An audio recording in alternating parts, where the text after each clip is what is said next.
Ahlan wa sahlan. Right now we're going to talk about the root and pattern system in Arabic, or what we call in Arabic al-jadr, meaning a root, and al-wazn,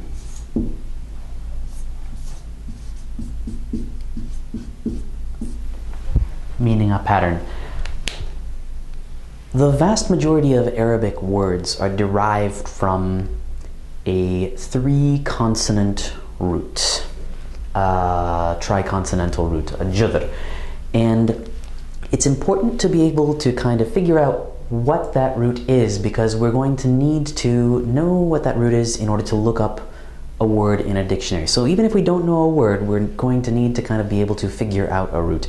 As you learn more vocabulary, it's going to become easier and easier for you to do that. For now, it's a good idea to start paying attention to the consonants of words as you learn them, and matching up specific words you know that share patterns, so we can get good at recognizing those patterns, those judhur. So let's take a look at these examples, these four examples right here.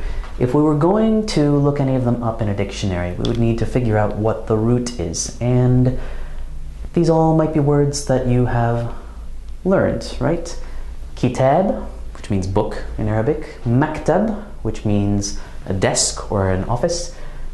Tektub, the conjugated verb for she writes. And katib, which means writer. So if we were going to figure out what that three-letter root is, there are certain things that we can eliminate straight off.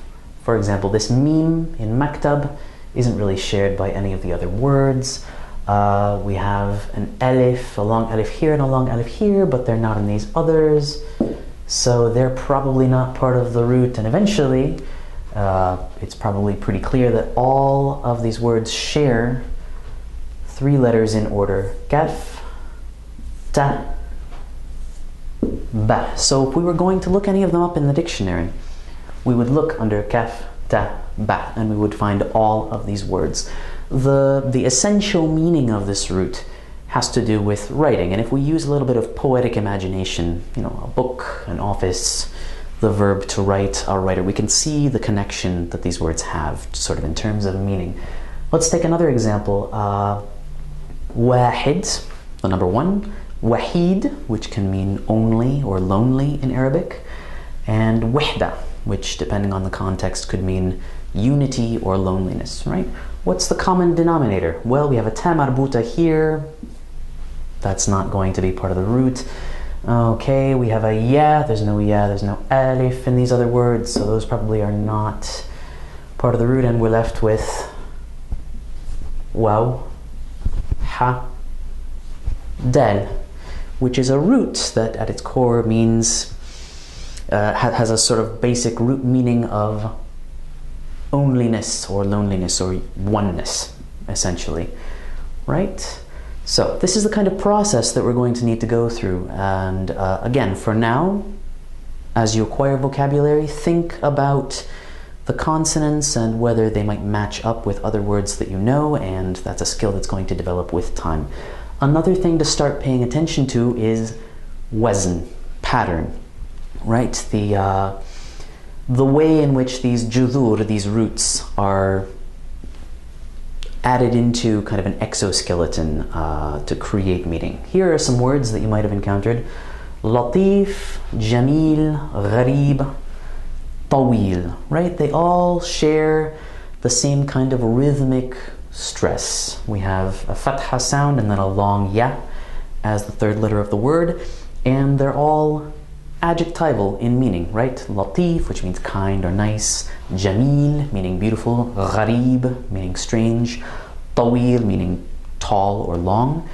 And if you listen again to that vowel stress, fatha, long ya, think about wahid, right? And remember what it means. It means only or lonely. It's also an adjective that shares this wazn. There are a lot of different awzan out there. Awzan is the plural of wazn, singular. Again, for now, it's important to tune your ear to the music of those awzan and those judur and start making those connections, because when it comes time to start looking up words in dictionaries, it will be very, very useful to you. And actually, once you've developed sort of a large enough toolbox of words and started to cultivate that intuitive understanding, it can help you decipher the meaning of words without using a dictionary at all, which is going to be very helpful for things like reading speed and comprehension.